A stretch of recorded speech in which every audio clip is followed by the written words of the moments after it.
안녕하세요. 사연에 빠지다의 DJ 민영입니다. 오늘도 첫 번째 사연 시작하기 전에 구독과 좋아요 눌러주시고요. 그럼 오늘의 사연도 함께 시작해 볼게요. 안녕하세요. 저는 결혼을 좀 늦게 한 30대 후반의 여성이에요. 원래는 결혼 같은 건 내 인생에 없다 생각하고 살아온 사람인데요. 결혼 3년 만에 남편이랑 이혼 소송을 하고 있습니다. 제가 지금 남편과 이혼하려고 하는 이유는 시댁을 잘못 만나서입니다. 그럼 제가 살아온 이야기를 좀 해볼게요. 제가 수학에는 강한데 글짓기 솜씨는 좀 없어서요. 혹시 제 글이 두서가 없고 문장력이 안 좋을 수도 있거든요. 이 점은 청취자 여러분들이 너그럽게 이해해 주시면 좋겠습니다. 제가 이 사연에 빠지다의 사연을 보내게 된 계기는 친정엄마의 권유 때문이었습니다. 저희 친정엄마는 이 채널을 구독하시고 매일 새 글이 올라올 때마다 꼭 들어보시는 분이거든요.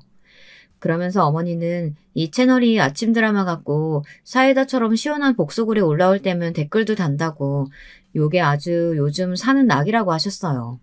저에게도 얼른 구독하고 들어보라고 막 재촉을 하시더라고요. 저는 요즘 같은 디지털 시대에 웬 라디오 극장인가 싶었네요. 어머니께도 이게 재미있으면 드라마 보시면 되지 뭐하러 듣느냐고 물어봤는데요. 그게 어머니의 상상력이 더해지니까 드라마하고는 또 다른 맛이 있다고 하시더라고요. 친정에 가면 항상 이 유튜브 사연 이야기가 흘러나오고 있으니 저도 몇 번 들어보고 하다 얼떨결에 구독하게 되었습니다. 그러면서 엄마도 제가 지금 하고 있는 이혼 소송을 사연으로 한번 보내보라고 하시더라고요. 처음에는 저희 어머니 말씀이 그다지 내키지 않았습니다. 안 그래도 그 소송 때문에 골치가 아픈데 뭐하러 그럴까 싶었는데요. 다른 사연을 읽어보니 비슷한 일들을 이미 겪어내신 구독자님들이 계시더라고요. 그래서 저는 여러분들께 도움도 받고 힘도 얻으려고 이렇게 용기를 내서 펜을 들었습니다. 저는 서울 토박이입니다. 아버지는 사업을 하시고 어머니는 주부로 살아오신 평범한 집에서 태어났습니다. 저희 집은 중산층보다는 좀 사는 집안이에요. 그리고 오빠와 남동생 사이에서 자라서 그런지 저는 성격이 완전 손머스마 같았습니다. 초등학교 때도 골목대장을 항상 앞장서서 했고 고등학교 때도 저는 여중여고를 나왔는데요. 쇼커트에 짧은 머리에 교복도 바지를 주로 입고 다녀서 선생님께 혼이 많이 났습니다.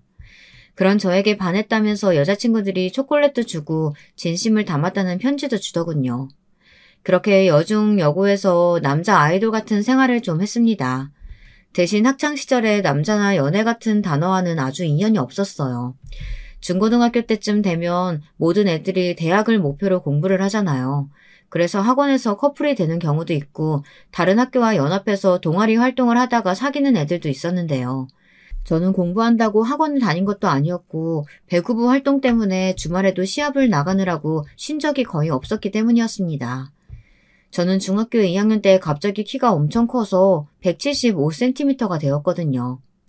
그래서 2kg는 할 게 배구밖에 없다고 체육 선생님이 배구부에 강제로 집어넣어 배구를 하게 되었습니다. 저도 처음에는 하기 싫었어요. 하지만 체육 선생님이 피지컬 되고 운동신경 되는데 그 아까운 재능을 왜 썩히냐고 하시더라고요. 그러다 배구의 매력에 빠져 고등학교에 올라가서도 배구를 했습니다. 친정엄마는 그런 저를 여자다운 점이라고는 하나도 안 보인다며 걱정하셨어요.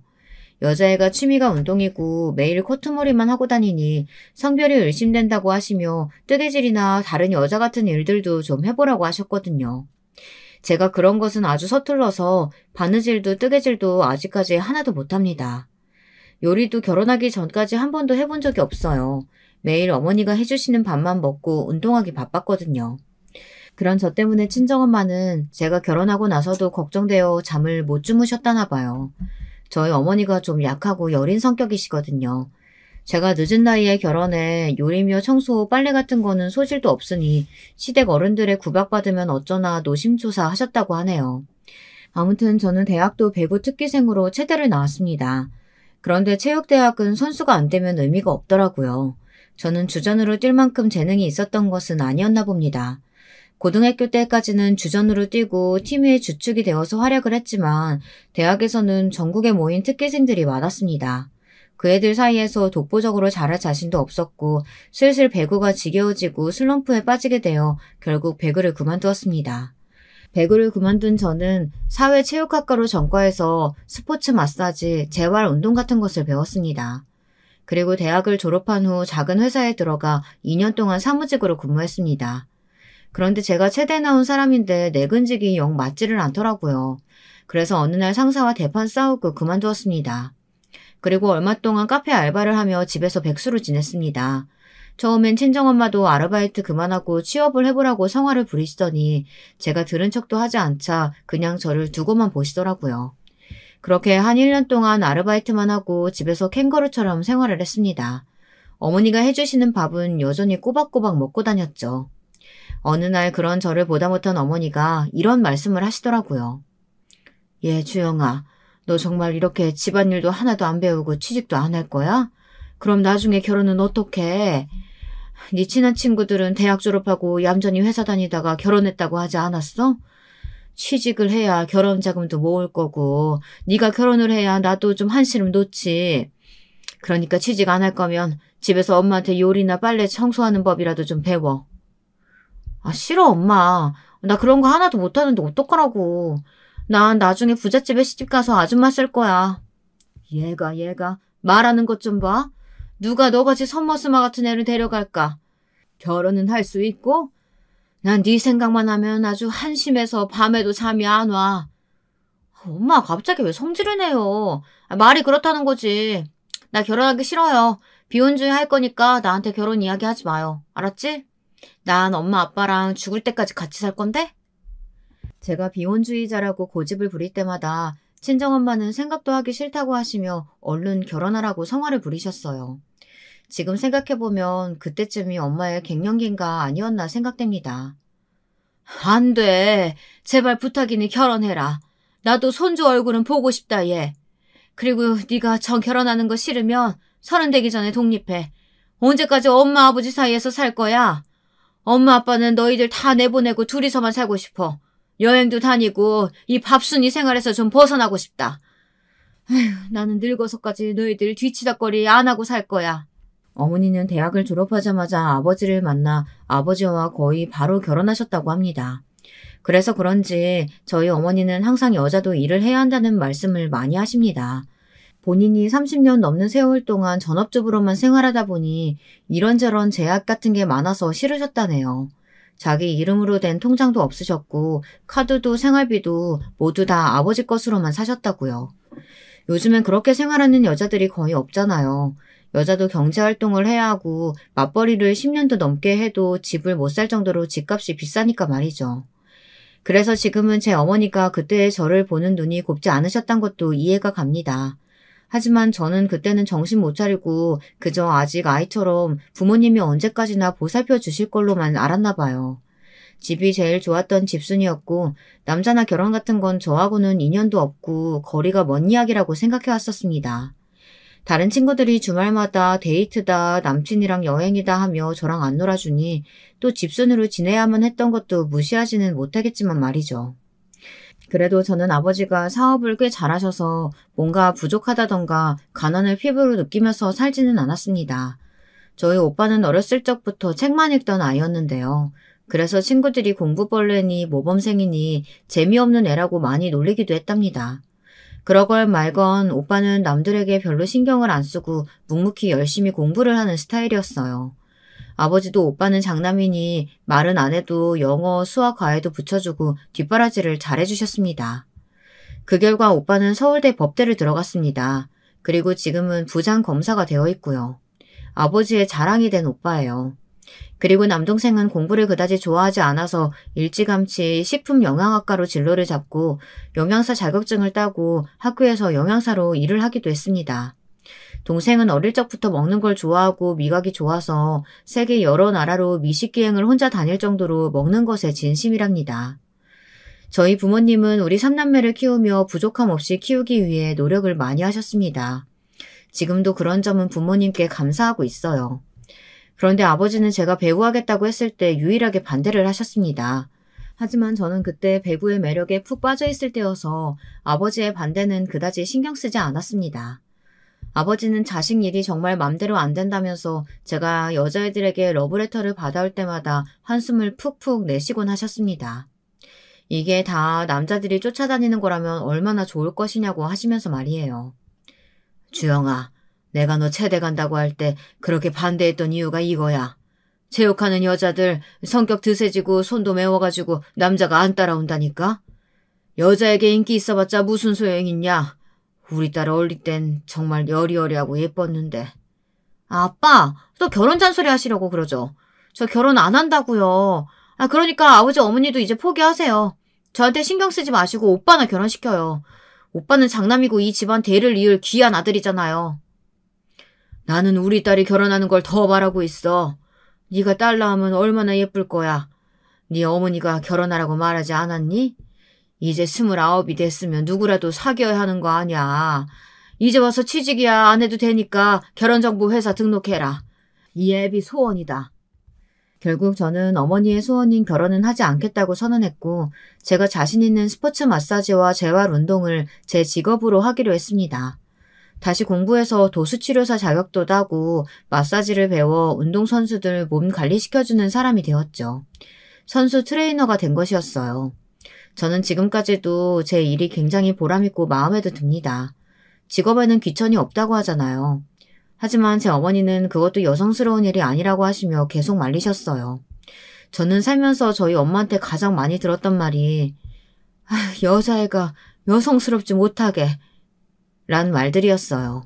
이 말도 계속 듣다가 보면 정말 지긋지긋합니다. 현재는 전통적인 성 역할이 점점 사라져가고 있는데 우리 부모님들만 그것을 강조하면서 여자애들은 얌전하고 예쁘고 남자애들은 활발하고 거침없어야 한다는 게 저는 이해가 잘 안 갑니다. 보통 성격은 잠시 환경에 따라서 바뀔 수도 있지만 천성은 변하지 않는 법이잖아요. 그렇게 태어난 사람을 그 기질에 맞게 키워야 하지 그 아이의 천성을 인정 안 해주면 아이들이 스트레스 받지 않겠습니까? 저는 오빠와 남동생 사이에서 정말 여자다움을 강요받으면서 스트레스를 많이 받고 자란 아이였던 것 같아요. 지금 와서 생각해보니 그런 베이스가 깔려 있었기 때문에 제가 시댁 생활에 적응을 못했던 것 같습니다. 그런데 저에게도 만남이 찾아왔어요. 바로 남편과의 만남이었습니다. 비혼주의를 고집했던 저의 차가운 마음에 봄을 가져다 준 좋은 사람이었습니다. 남편과는 어쩔 수 없이 이혼을 하게 되었지만 저는 그 사람과 좋은 친구로 지내고 싶을 정도였으니까요. 그 사람은 제가 일하는 선수들이 생활하는 곳에서 팀닥터로 일하는 사람이었어요. 저는 남편을 지금 일하는 직장에서 만났어요. 저는 여자 배구단 소속의 재활치료사로 일하고 있었고 남편은 그 팀의 닥터였습니다. 닥터라고는 하지만 병원에 취직하지는 않았고요. 여기저기 옮겨다니면서 선수들이 부상하면 치료해주고 간단한 응급처치 등을 주로 해주는 사람이었습니다. 제가 남편과 이혼을 하게 된 이유를 말씀드리자면 남편의 집안에 대해서도 언급을 하고 가야겠네요. 제가 원래 남의 이야기를 잘 못하고 하기도 싫어하지만 여러분들이 보다 더 잘 이해하실 수 있도록 말씀드려야 하겠습니다. 남편은 가정환경이 좋지 못했어요. 아버지는 일찍 돌아가셨고 시어머니가 혼자인 남편과 그 밑에 여동생을 키우셨다고 합니다. 시어머니는 당연히 억척스럽게 성격이 변하셨고 아이들을 잘 키우고 싶으셨겠지만 남편은 어머니 얼굴을 거의 자기 전에나 보았다고 하더라고요. 저는 학교에서 돌아오면 항상 집에 엄마가 계셨기 때문에 잘 몰랐습니다. 남편은 항상 학교에서 돌아오면 편의점 도시락이나 빵으로 끼니를 때우기도 했다고 하더라고요. 저희 집에서는 그런 일이 거의 있을 수 없는 일이었거든요. 어머니는 집밥을 좋아해서 밖에서 사 먹는 음식은 몸에 나쁘다고 굳게 믿는 분이셨어요. 하지만 시어머니는 사는 게 바빠서 집안일은 거의 신우와 남편에게 맡기다시피 했다고 하더라고요. 그래도 남편의 집안 형편은 나아지지 않았어요. 시어머니는 본인의 아이들은 잘 안 봐주면서 남편의 이모 집에는 도움을 막 주셨다고 하거든요. 남편의 이모는 시댁보다 더 못 사는 집이었던 거예요. 시어머니는 혼자 억척스럽게 일하셔서 본인 가정, 여동생의 가정까지 생계를 책임지게 된 거였습니다. 그런데 이 이모라는 분은 어른이긴 하지만 정말 제가 생각해도 좀 어이가 없는 분이었어요. 다단계에 빠져서 맨날 자기 밑에 사람 모으기에 바쁘고 이모님 본인 애들 챙기는 건 뒷전이었다고 하더군요. 그래서 시어머니는 어쩔 수 없이 이모님 아이들도 챙기셨다는 거예요. 그 말을 듣고 저는 남편에게 어떻게 그런 집에서 살았느냐고 의아해했습니다. 하지만 남편은 서글스럽게 웃으면서 그런 집들도 아주 많았다고 말하는 것이었습니다. 세상에, 저는 우물안 개구리처럼 사회를 정말 몰랐던 것 같았습니다. 그래서 어릴 적부터 남편은 여동생네 이모네 애들까지 돌보는 거의 소년 가장의 위치에 있었던 거예요. 그러다 보니 남편은 저보다 요리도 잘하고 청소 빨래에도 소질이 있었습니다. 시어머니는 생계비만 벌고 계셨던 것이었죠. 제가 그런 시댁 형편을 모르고 결혼한 것은 아니었습니다. 남편은 저를 좋아하긴 하지만 제 부모님이 시댁이 가난하다고 결혼을 반대하실 것 같아 처음부터 제 짝이 아니라고 생각했었다고 합니다. 그래서 저는 남편에게 그런 걱정은 할 필요 없다고 말했습니다. 난 당신이 정말 좋은데 그래도 결혼은 안 될 것 같아. 내가 4살이나 어리기도 하고 우리 집은 가난해서 쥐뿔도 없는데 어떻게 무슨 염치로 내가 당신한테 프로포즈를 하겠어. 그런 걱정은 뭐하러 해. 우리 부모님은 내가 남자만 데려왔다고 하면 2손 2번 들고 환영하실 분들이야. 그러니까 당신은 나만 믿어. 아무 걱정하지 말고. 상견례도 내가 잡아볼 테니까 나한테 다 맡겨. 당신은 아무것도 할 필요 없어. 그냥 내 곁에만 있으면 돼. 내가 행복하게 해줄게. 저는 남편과의 연애에서도 스스로 리드하는 편이었어요. 직장 동료였지만 남편은 저보다 4살 연하였기 때문입니다. 그리고 남편은 가난한 형편 때문에 여자친구를 사귀어본 적이 없었다는 거였어요. 소위 모태솔로라고 하죠. 저는 적지 않게 놀랐습니다. 아무리 응급의학과라도 그래도 의사인데 의사들은 돈도 많이 벌고 인기 있는 직업 아닌가요? 그런데 남편은 스스로 자신감이 부족해서 대시해오던 여자들을 항상 피하기 바빴다는 것입니다. 그러다 남편은 제 눈에 띄게 되었고 저는 남편의 다정한 배려심에 반하게 된 것이었죠. 사실 제가 먼저 반했고 사귀자고 말을 한 것도 저였어요. 그래서 저는 항상 남편에게 약한 사람이었습니다. 그래서 시댁 어른들이 저를 호구로만 보고 어떻게든 돈을 뜯어내려고 했을 때도 참고 있었던 겁니다. 다시 본론으로 돌아오면 저는 직장에서 남편을 만나 초고속 결혼을 하게 되었습니다. 제가 36이고 남편은 32이었을 때였어요. 결혼을 하려고 보니 어찌나 그렇게 준비해야 할 게 많은지 저는 결혼 2번 하라면 절대 못할 것 같습니다. 상견례를 하던 날 저는 호텔 중식당을 예약했고 시댁에서는 그 호텔 비싼 데 아니냐면서 놀라셨다고 하더군요. 그리고 시어머니는 상견례 날에 그 이모를 대동하고 나타나셨던 것이었습니다. 저는 마음속으로 좀 울컥했어요. 남편에게 들은 일이 있으니 저는 그 이모님이 좋게 보일 수가 없었습니다.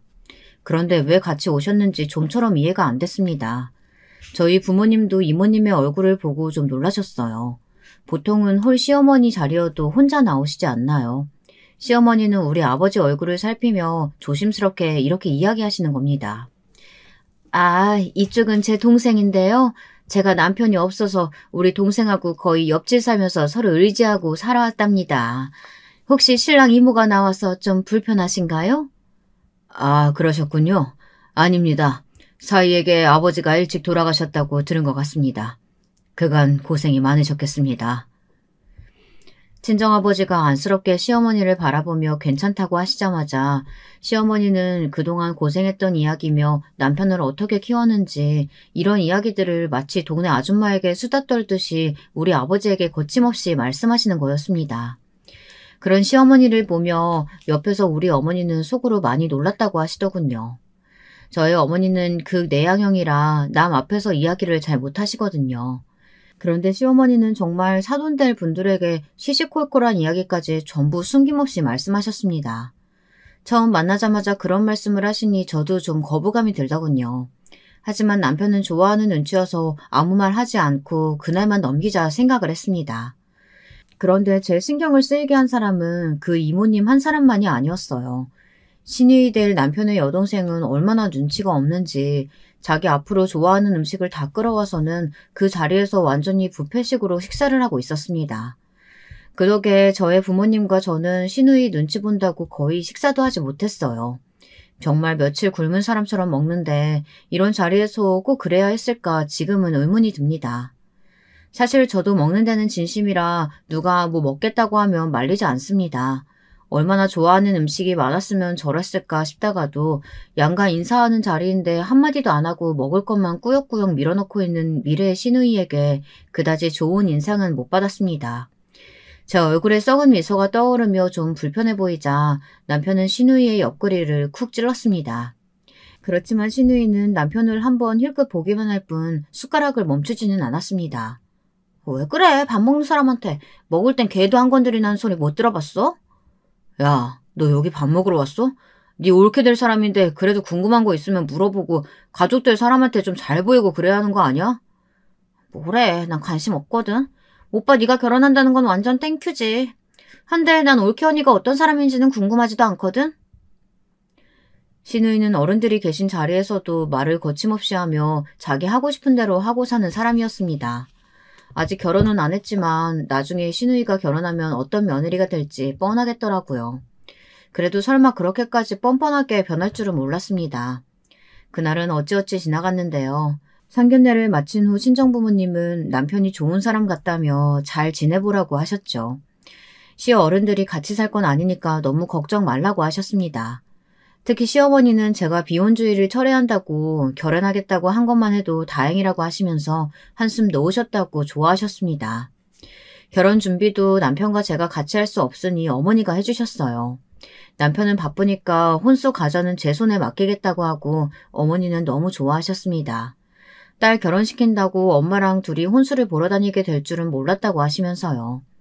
어머니의 그 말을 들으니까 저도 그때는 결혼은 내가 하는 건데 부모님이 좋을 수도 있구나 생각했어요.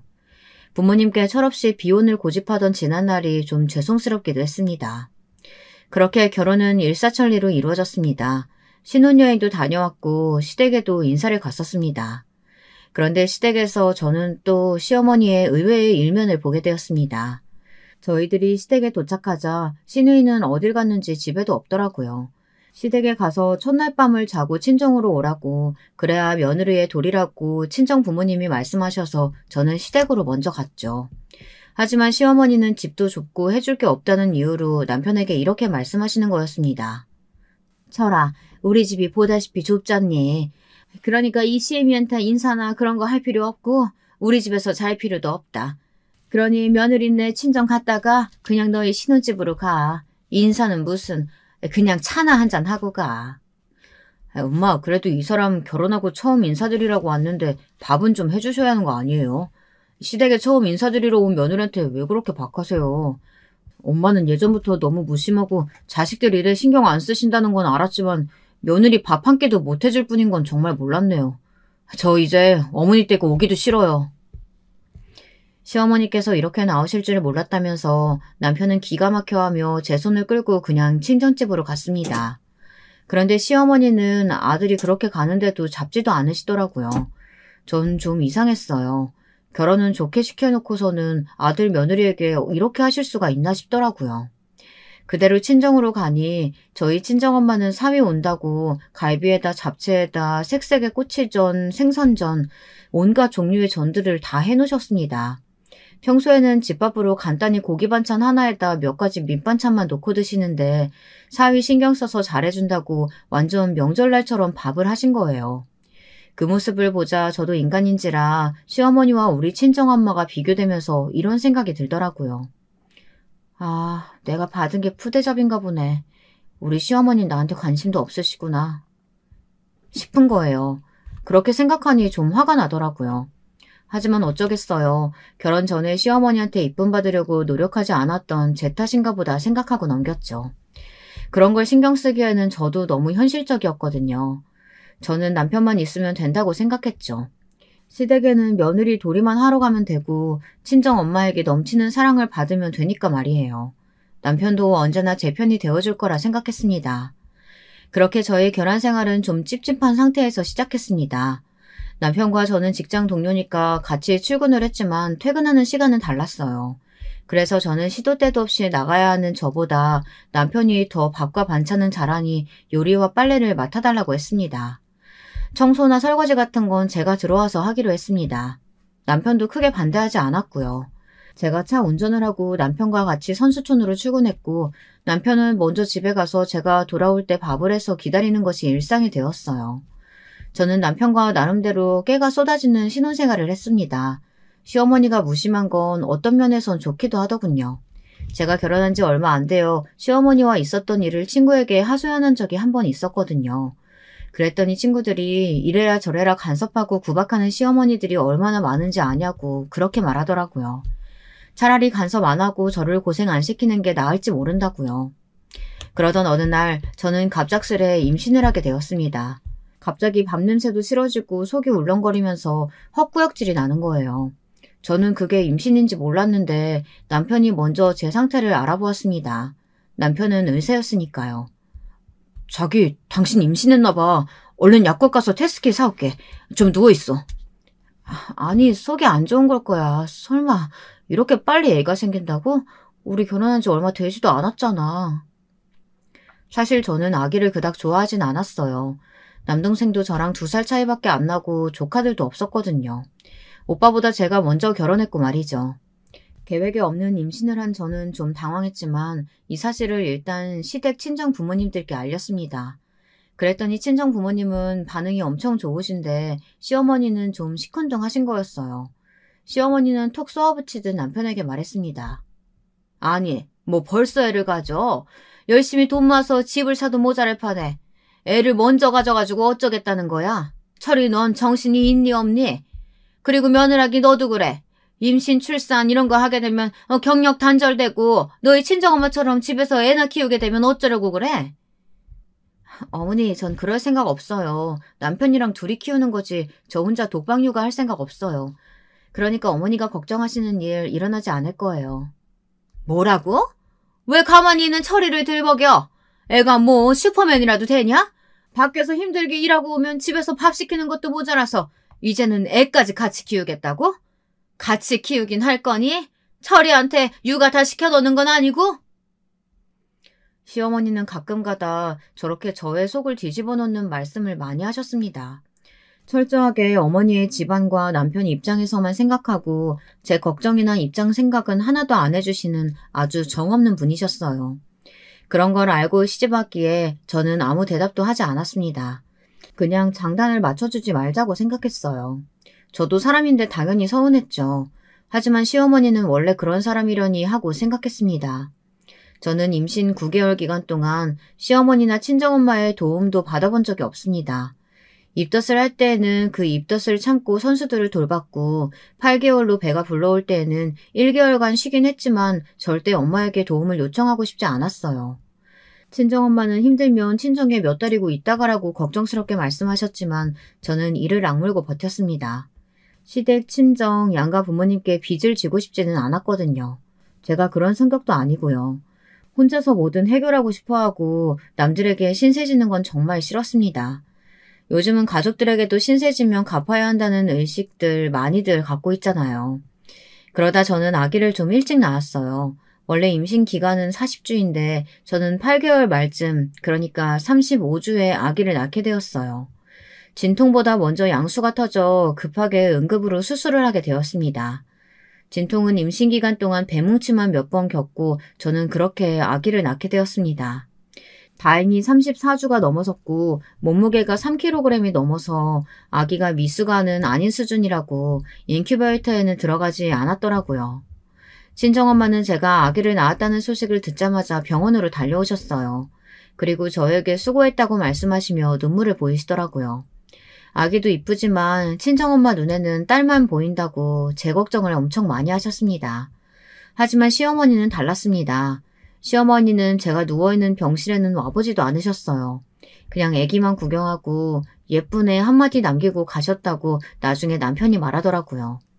아무리 며느리가 이쁘지 않다지만 본인 손주인데 그렇게까지 하고 싶을까 생각이 들었습니다. 그리고 또 섭섭한 마음이 들었고요. 딸이라서 그런 건가 하는 의구심도 들었습니다. 왜 드라마 보면 아들 선호사상에 푹 절여져 있는 시어머니들 많잖아요. 혹시 우리 시어머니도 그런 분은 아닌가 하는 생각까지 들더라고요. 저는 병실에서 힘없이 누워 남편에게 물었습니다. 자기, 어머니 말야 너무 나한테 찬바람 쌩쌩 부시는 것 같지 않아? 아들 뺏긴 기분 드는 거야? 아니면 내가 마음에 안 드시는 거야? 우리가 같이 육아하는 게 마음에 안 들어서 그러시는 건가? 아니야. 당신은 그런 신경 쓰지 말고 산후 회복하는 거나 잘 신경 써. 우리 엄마는 내가 제일 잘 알아. 워낙에 말로 표현하는 분이 아니라서 그래. 당신이 이해 좀 해줬으면 좋겠어. 난 우리 딸 태어났을 때부터 너무 기뻐서 눈물이 다 났다니까. 남편은 호들갑을 떨며 제 손을 잡고 수고했다고 말해주었어요. 그리고 꽃바구니도 병실에 장식해 주었고요. 남편은 아기가 생겼다는 기쁨에 들떠 있었습니다. 그리고 제 친정 부모님도 첫 손녀라 너무나 좋아하셨어요. 그래서 아버지는 제가 퇴원하고 첫 명절에 아기를 데리고 왔을 때 남편에게 뭐 필요한 거 없느냐는 식으로 물어보셨어요. 아이고, 우리 손녀딸 아주 예쁘구나, 이뻐. 내 친구들이 손자 손녀 자랑을 그렇게 할 때 뭔 소리인지 몰랐는데 이렇게 태어나고 보니까 좋네. 자네 뭐든 필요한 거 있으면 말만 해. 내가 우리 딸 출산 선물로 뭐 새 차나 집 정도 사줄 수 있으니까. 아닙니다, 아버님. 저희들 작지만 전셋집도 있고 제 차도 아직 잘 굴러갑니다. 그러니 필요한 건 없어요.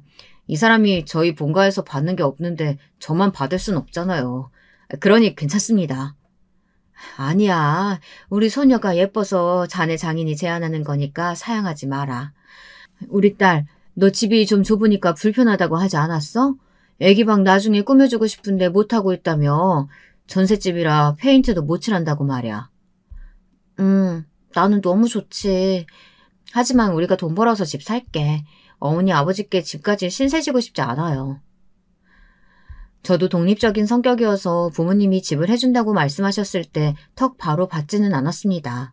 하지만 아버지는 저에게 제가 어렵게 결혼했고 아기까지 낳은 걸 보니 감개가 무량하다면서 집을 해주시고 싶다고 고집을 부리시더라고요. 그래서 어쩔 수 없이 아버지께 집을 받았습니다. 강남에 있는 아파트 한 채였어요. 그 당시 돈으로 한 10억이 되는 아파트였던 것 같습니다. 아버지는 방 3개짜리는 당연히 되어야 한다며 이왕 집을 사는 건데 학군이 좋은 대치동으로 하자고 하셨습니다. 그래서 저는 아무것도 모르고 그냥 아버지가 사주시는 대로 하겠다고 말씀드렸죠. 남편은 이게 꿈인지 생신지 모르겠다며 너무나 좋아했습니다.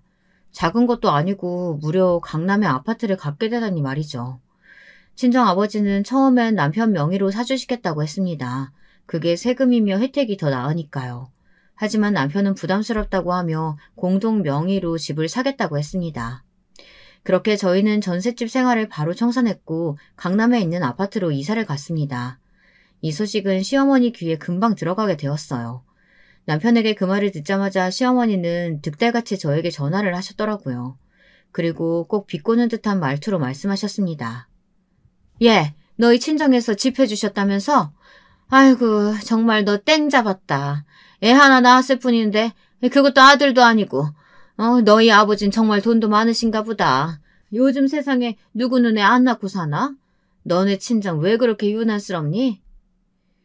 첫마디부터 저러시니 정말 저는 시어머니에게 대꾸하고 싶은 생각도 안 들었지만 그래도 가정교육도 못 받은 며느리라고 욕을 듣기 싫어서 한마디 해주었습니다. 네, 어머니. 제가 원래 비혼주의자였거든요. 그래서 저희 친정 부모님은 제가 결혼해서 애 낳은 것만으로도 칭찬받을 일이라고 하셔요. 그래서 사주신 거예요. 근데 왜 말씀을 그렇게 하세요? 어머니가 막말로 저희 집 사는데 돈 못 해주신 것도 아니고요. 뭐? 너 말을 그따위로밖에 못해? 너는 어떻게 시애미한테 따박따박 말대꾸만 하니? 아이고, 넌 처음부터 내 마음에 들지도 않더니 끝까지 이런 식이구나. 난 네가 애 낳고 아파트 받았다길래 부러워서 그랬던 거야. 아니, 부러우면 그렇다고 말씀을 하면 되지. 꼭 저렇게 비틀어서 이야기하실 건 뭐래요. 그래서 저는 더 들을 말도 없을 것 같고 기분이 나빠서 잘 지내라고 끝인사를 하고 전화를 끊어버렸습니다. 그랬더니 시어머니는 다시 전화를 하셔서 다짜고짜 소리를 지르시는 거예요. 야, 너 정말 이 시애미가 어른 같지 않지? 응? 통화하는 도중에 끊는 그런 버릇은 누구한테 배운 거야? 못돼 처먹은 거. 우리 철이가 착해서 그렇지. 아니면 너 같은 애랑은 결혼도 하지 않았어. 그 팀닥터인지 뭔지 그만두고 병원장 딸이랑 결혼했어야 하는데. 아휴, 우리 아들 너 때문에 앞길 막힌 거다. 여러분은 우리 시어머니 같은 사람이 이해가 되시나요? 저는 왜 제가 그런 말을 그것도 시어머니에게 들어야 되는 건지 모르겠더라고요. 그래서 더 이상 시어머니와 말하기 싫다고 하고 전화를 끊고 나서 시어머니를 차단시켰습니다. 그리고 육아휴직 중에 있던 남편에게 시어머니가 이런 말씀을 하셨다고 어이가 없다고 불평을 했습니다. 그랬더니 남편은 그저 시어머니가 힘들어서 그렇다고 신경 쓰지 말라는 말만 하더라고요. 그런데 시어머니의 말을 며느리가 돼서 어떻게 신경을 안 쓰고 살겠습니까? 그것도 저렇게 아픈 데를 찌르는 날카로운 말들을 하시는데요. 그런데 그 전화통화를 하고 며칠이 안 되어서 저는 또 황당하고 어이없는 전화를 받았습니다. 누구에게 받았느냐고요? 바로 그 문제의 시 이모님이었어요. 게다가 그 시 이모님이 저희가 아파트에 이사한 후에 전화하신 것도 마음에 걸렸습니다. 이모님은 저에게 좋은 약이 있는데 사지 않겠느냐고 하시는 거예요. 저는 뭔가 속을 것 같은 느낌에 일단 거절을 하긴 했습니다. 먹고 있는 영양제가 많다고요. 그런데 시 이모님은 그 약이 그냥 영양제가 아니고 산후 회복도 돕고 스스로 몸이 튼튼하게 해주는 좋은 명약이니 뭐니 그런 이상한 이야기를 하시는 거예요. 그러면서 끈질기게 권유를 하시는 거였어요. 얼마 후에 리더 모임이 있다면서 자기한테 회사 사람들 소개까지 해달라고 대놓고 부탁을 하시더라고요. 저는 시 이모님의 말씀이 좋게 들리지 않았습니다. 다단계를 하시다가 쫄딱 망했다고, 그래서 어머니가 생계비까지 줘가며 돌보고 있다는 시 이모님의 말을 어떻게 믿겠어요. 그래서 애둘러 거절을 했습니다. 이모님 말씀은 정말 감사한데 저 이제 안 아파요. 원래 몸이 좀 튼튼하기도 했고 수술 한 번 했다고 여기저기 막 아픈 건 아니니까요. 아프면 병원에 갈게요. 아니, 내가 너 생각해서 해준 말인데 그렇게 고깝게 들을 건 뭐냐? 우리 언니한테 얘기 들었는데 너 정말 되바라진 애였어. 시댁에 시집 왔으면 어른들 말씀을 고분고분하게 들을 줄을 알아야지. 제가 제대로 된 말씀이면 듣겠는데요. 약을 팔려고 하시는 거면 안 들으려는 거예요. 아프면 병원에 가던가 그때 약 사 먹을 테니 저한테 그런 강요 안 하셨으면 좋겠어요. 혹시 저희가 아파트 샀다고 해서 돈 좀 있나 보다 하고 파시려는 거 아니세요? 뭐? 야! 네가 언제 우리 집 생계에 뭘 보태줬다고 그런 무례한 소리를 짓거려. 정말 보자 하니까. 됐어. 나는 좋은 약이라고 소개해주려고 한 건데 그만 끊자. 이모님 역시 화난 상태로 전화를 끊으셨어요. 저는 그때 좀 시댁이 가난한 게 보통 일은 아니구나 생각이 들어 피부로 와닿았습니다. 왜 남편이 저에게 프로포즈를 망설였는지, 그리고 시댁 일이라면 치를 떨고 안 가려고 했었는지 말이에요. 시어머니와 시이모님에게 대이고 착취를 당하면서 남편은 정말로 지긋지긋했던 것 같습니다. 저는 그런 남편에게 이젠 정말 신경 쓰지 말자고 우리끼리 잘 살면 된다고 위로를 해주었어요. 그 사건은 그냥 그렇게 넘어가는 것 같았습니다. 하지만 제 마음속이 불길한 찝찝함으로 가득 차는 것은 어찌할 수가 없었어요. 어느 날 아이가 열이 나고 감기가 심해 병원에 가야 하는 일이 있었는데요. 그래서 남편이 월차를 내고 아이를 돌보고 저는 출근을 해야 해 나갔던 일이 있었습니다. 웬만하면 제가 가고 싶었지만 회사에서 출장을 가라고 해서 지방에 가서 선수들을 봐줘야 하는 일이 생겼거든요. 남편은 그때 자기가 나서서 애 데리고 병원을 가겠다고 하더군요. 저는 남편에게 고맙다고 하고 지방으로 마음 놓고 출장을 갔습니다. 그런데 저녁 늦게 돌아와서 보니 시어머니가 떡하니 저희 집 안방을 차지하고 계시는 것이었어요. 그것도 시누이까지 데리고 말이에요. 저는 평소 저희 집에 오시지도 않는 분이 왜 이러고 계신지 몰라 남편에게 눈짓을 했습니다. 그랬더니 남편이 우물쭈물 제 눈을 피하는 거예요. 그 대신 시어머니가 저에게 말씀을 하시는 거였습니다. 너는 아픈 아기를 우리 아들한테 맡겨놓고 어딜 가니? 네가 엄마가 맡기는 맞아? 어떻게 애 병원 가는데 남편한테 맡기고 앉았어? 아니 어머니 그 얘기가 아니잖아요. 어떻게 오신 거예요? 혹시 놀러 오신 거예요? 그런데 어머니는 놀러 오신 것이 아니었습니다. 큰 캐리어를 2개나 끌고 신우도 데리고 오셨더라고요. 신우이는 볼이 볼록해서 저에게 불평을 해대는 것이었습니다. 집에 먹을 게 하나도 없다면서 도대체 밥은 하고 다니는 거냐고 말이죠. 저는 정말 분하고 화가 났어요. 힘들게 일하고 밤 늦게 들어왔는데 평소 같으면 남편이 딸을 케어하고 재웠던지 같이 잠들어 있을 거라고 생각했거든요. 그런데 이런 날벼락 같은 일이 일어나다니 무슨 일이랍니까? 저는 남편을 다른 방으로 급하게 불렀습니다. 그동안 자초지종을 묻자 남편은 미안한 표정을 지으며 저에게 변명을 하기 시작했습니다. 그런데 그 변명이란 게 저로선 정말 이해하기 힘든 것이었어요. 미안해. 어머니가 우리 신혼집 구경하러 오시겠다고 해서 난 아무 생각 없이 비밀번호 알려드렸어. 나도 어머니가 내 동생까지 데리고 살러 오실 줄은 몰랐지. 딸이 아프다고 다음에 오시라고 해도 막무가내여가지고 말릴 수가 없었어. 정말 미안해. 아니 아무리 그래도 그렇지 저렇게 짐까지 싸들고 오시면 어떡해. 그걸 알면서도 그냥 집으로 들여보낸 거야? 딱 봐도 무대뽀로 쳐들어오신 거잖아. 당신은 그런 거 화도 안 나? 시어머니는 안방에 있다가 우리 부부가 다투는 소리가 들리자 작은 방 방문을 쾅쾅 두들기며 소리를 질렀습니다. 야, 이 문 안 열어? 니네끼리 무슨 소리를 속닥속닥거리는 거야? 오호라, 내가 짐 싸들고 너희 집에 와서 기분 나쁘시다? 나도 강남 아파트 한번 살아보고 싶었다. 그러니까 이제 같이 사는 거지 뭐. 마침 이번 집 계약도 끝났겠다. 좀 있으면 이사 나가야 되는데 너희 집이 살기 좋아 보이더라. 저는 화가 나서 안방문을 박차고 나갔습니다. 그랬더니 시어머니는 팔짱을 끼고 의기양양하게 서 계시는 거예요. 도대체 어머니가 이러시는 이유를 알 수가 없었습니다. 물론 각자 합의하에 제가 허락을 하면 같이 살 수도 있고 다음 이사를 하실 때까지 잠시 거처하신다면 저도 이해해 줄 수 있어요. 하지만 시어머니는 마치 당연히 자기 집 오듯 행동하고 신우이란 사람은 저한테 밥 맡겨놓은 사람처럼 구니 화가 안 날 수가 없잖아요. 저는 시어머니께 얼른 나가시라고 정말 도둑처럼 이렇게 막무가내로 오시지 말고 먼저 상의를 했어야 하는 거라고 말씀드렸습니다. 그랬더니 시어머니는 갑자기 울면서 쇼를 하시는 거예요. 아이고, 우리 아들이 집에서 얼마나 권위가 없으면 며느리가 이렇게 기세등등하게 날 내쫓으려고 하니. 이 집이 우리 아들 명의라며 아무리 친정아버지가 사줬어도 엄연히 네 남편은 이 집에 대한 권리가 있어. 엄마, 그런 말이 어딨어요. 이 집 공동명의예요. 우리는 부부지만 동등한 위치에서 각자 생활하고 수입도 생활비 반씩 된다고요. 그러니 얼른 나가세요. 제가 나중에 월세방 보증금 정도는 드린다니까요. 남편의 말에 시어머니는 더 꺼이꺼이 울면서 완전 헐리우드 배우 뺨치게 연기를 잘하시더라고요. 저는 너무 어이가 없어 이 모습을 멍청하게 바라보고 있었어요. 그러다 아무래도 친정에 알리는 게 낫겠다 생각이 들더라고요. 아무리 남편이 저에게 잘해준다고 하더라도 이런 무대뽀 시누이와 시어머니 그리고 이모까지 세트로 괴롭히니 도저히 못 살겠다 생각이 들었습니다. 저는 시어머니와 시누이를 다시 시댁으로 쫓아보냈습니다. 좋은 말로 해서 안 들으면 어쩔 수 없이 힘으로 하는 수밖에 없죠. 시어머니는 안 끌려 나가려고 안간힘을 쓰셨지만 제 힘이 굉장하거든요. 운동을 했으니까요. 시누이는 옆에서 제 바지가랑이를 붙들고 매달리며 안 나가려고 난리를 치더군요. 앞까지 바락바락 썼습니다. 아니, 왜 우리 엄마한테 이래? 진짜 너 시어머니 우습게 보니? 말 잘했어. 시누이라고 처음부터 내가 오든 말든 소 닭 보듯 한 년이 니네 엄마 괴롭힌다고 매달리긴 왜 매달려?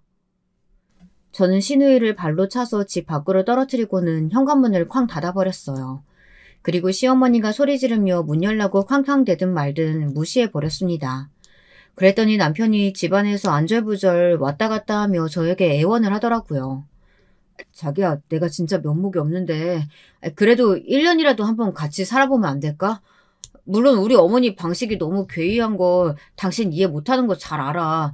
하지만 조금만 양보해서 한 1년 정도만, 어? 아니, 이건 방식이 틀렸어. 난 절대 그럴 수 없어. 앞으로 당신이 시어머니 시누이 편 든다면 난 이혼할 거야. 그러니까 선택해. 나와 우리 딸인지 시댁 식구들인지. 남편은 울면서 아무 결정을 못하겠다고 하더라고요. 결국 저희들은 이혼 숙려기간을 가졌습니다. 친정에서는 제가 당한 일들을 이야기하니 화를 내시면서 엄마 아버지가 다 펄쩍 뛰셨습니다. 시어머니의 행위가 정말 이해할 수 없는 일인 것이고 시이모도 뭔지도 모를 약을 막 팔려고 하는 걸 보니 그 집안은 글렀다면서 마음 굳게 먹고 이혼까지 가자고 하더군요. 여기까지가 제 이혼 사건의 전말이었습니다. 그 후로 남편하고 한두 번 만났는데 남편은 자기가 나가겠다고 하더라고요. 어디서 지내느냐 물었더니 시댁에 돌아갔다 시어머니가 시이모와 함께 그 좁은 집에서 복닥거리는 걸 보고 결국 보증금을 해주고 자기는 회사 근처에 오피스텔을 얻었다고 하더라고요. 저는 집을 일단 팔고 그 돈의 반을 주겠다고 했어요. 남편이 잘못한 건 시어머니를 끊어내지 못한 것뿐이니 불쌍하더라고요. 그래서 공동 명의였던 집을 팔아서 남편에게 위자료를 줬습니다. 남편은 극구 사양하고 미안하다고 계속 되풀이했지만 저는 그 사람에게는 악감정이 없는걸요. 시어머니와 시누이의 만행 때문에 이혼한 것뿐이죠. 그렇게 잘 짧은 결혼 생활은 끝이 났습니다. 하지만 저는 우리 딸을 얻었으니 상관없습니다. 친정 부모님이 제 딸을 키워주시겠다고 계속 일을 하라고 하셔서 저는 친정에 다시 들어갔어요. 여러분, 제 이야기 어떻게 들으셨는지 궁금하네요. 저는 그저 좀 더 시어머니가 저에게 잘해주고 소통을 해줬다면 이렇게 냉정하진 않았을 거라고 생각합니다. 하지만 제 시어머니는 그런 사람이 아니었습니다. 그래서 심사숙고한 끝에 이혼을 선택했어요. 남편과 남이 된 것은 정말 안타까운 일이지만 그런 시댁 식구들 사이에 살다간 저는 정신병에 걸릴 것 같았어요. 제가 살기 위해 탈질했다고 할까요? 무조건 저희가 집 샀다니까 쳐들어와서 자기 집처럼 행동하는 무대부 시어머니를 어떻게 이해하고 살아야 할지 캄캄했으니 말이죠. 여러분, 긴 글 읽어주셔서 감사합니다. 저는 이제 다신 결혼하지 않을 것 같아요. 그냥 우리 딸만 잘 키우고 살려고 합니다. 부모님께 지금은 잠시 의탁하고 있긴 하지만 아이가 크는 대로 이사를 가려고 합니다. 제 사연은 여기서 마칠게요. 감사합니다. 안녕하세요. 제가 유튜브를 즐겨 이용하는데 사연 영상들이 있는 것을 원래 모르고 살았었거든요. 어느 날 다른 걸 검색하려다가 잘못해서 사연 영상들을 보게 됐는데 세상에 이게 너무 재밌는 겁니다.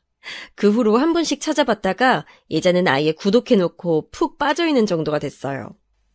저도 사연 신청에 도전해볼까 싶어서 혼자 고민을 많이 했었건만 막상 해보겠노라고 마음을 먹고 나서 컴퓨터 앞에 앉으니까 부담감은 사라지고 의욕만 생겨서 신기하네요. 여러분은 유튜브를 왜 이용하세요? 그리고 어쩌다가 사연 영상에 빠지게 되셨나요? 저 같은 경우는 동영상이라는 게 제가 원하는 것만 정확히 찾아볼 수 있어서 텔레비전보다 간편하고 빨라서 좋아하고요. 또 사연 영상에 빠져들게 된 것은 아마도 제가 사람 사는 모습 자체에 관심이 많기 때문인 것 같습니다. 저는 가끔 텔레비전을 봐도 오락 예능 이런 것보다도 다큐멘터리에 관심이 많거든요. 세계 여러 곳을 다니며 그곳 현지인들의 삶을 다룬 내용이나 우리나라 오지산간에 살고 있는 사람들의 일상을 담은 것들을 가장 좋아합니다. 원체 이런 성향이다 보니까 사연자가 자기의 에피소드를 털어놓는 사연 영상들을 보면서 즐거움을 느꼈나 봐요. 그리고 사실 제가 어렸을 때 많이 외롭게 자랐어요.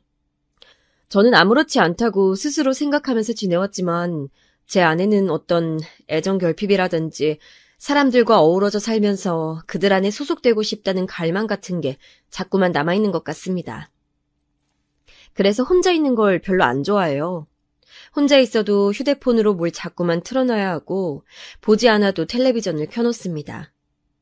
사회생활을 하다 보니까 저도 피곤하고 지칠 때가 많기 때문에 혼자 고요한 시간을 보내고 싶으면서도 동시에 혼자 외로이 있고 싶지 않은 그런 이율배반적인 기분을 자주 느끼는 사람이 바로 저예요.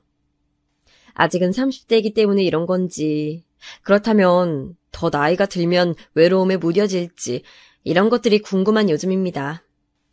인생 선배님들께서 이런 저에게 혹시 조언을 주실 수 있다면 감사할 것 같네요. 저는 세 자매의 둘째로 태어났어요. 딸만 셋인 집인데 제가 어떻게 외로울 새가 있었냐고요? 다 사정이 있었답니다. 원래 저희 집은 부유한 편이었다고 해요.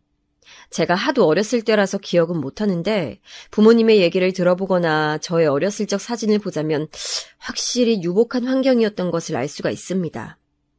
그런데 제가 6살 때 일이었어요. 이때 저희 언니는 8살이었고 동생은 5살이었습니다.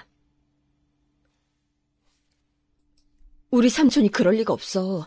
얼마나 진실된 사람인데 설마 우리의 등에 비수를 꽂고 도망갔으리라고? 이건 말도 안 돼. 나 도저히 믿을 수가 없어. 당신 정신 차리고 현실을 봐.